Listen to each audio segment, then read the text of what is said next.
Evening, Dan here again, and this is the video post for our discussion board number 3, believe it or not. Hard to believe we're this far along. Some respects it seems like it's forever, but then again it goes by quick. The first article that I was looking at with Thomas Jefferson had to do with his attitudes toward slavery, the article for our reading. And one of the interesting things for me is that this kind of studying and this article and the other things that I looked at would bring up more questions in my mind, maybe why he did some things the way he did, why he didn't do things differently. But it did provide some good information, some definitely good food for thought. I believe, based on this first article, that deep down Thomas Jefferson didn't like slavery. And I think that was evident in his phrase, all men are created equal. And I think he really believed that. And throughout his life, especially the American Revolution and continuing on beyond that, he definitely brought forth and kept writing about how he didn't like slavery. It should be abolished. And overall, he thought it was a terrible thing to have. And he had a variety of things where he tried to get legislation to be enacted to do away with slavery. And I think he's also torn in that slavery at that time was pretty much the way of life, albeit, a bad part of life, naturally. And he was kind of torn between, he wanted it gone, but then again, he had this massive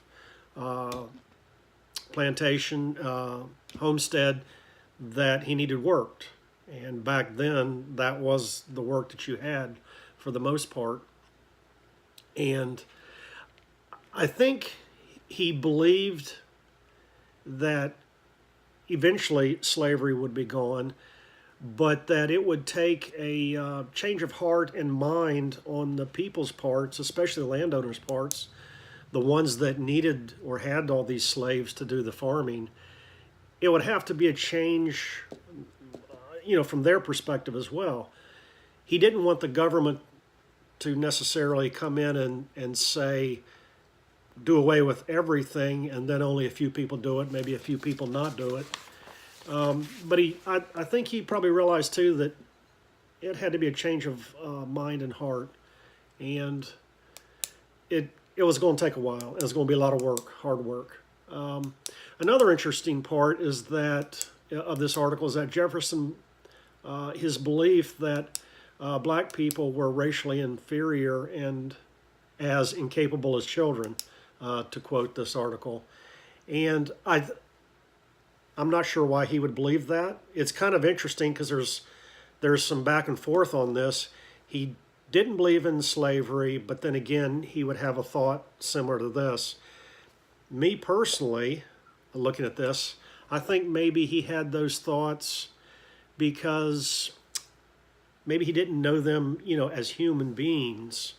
Instead, they were looked on as, say, property or just workers, people to do the work of the field.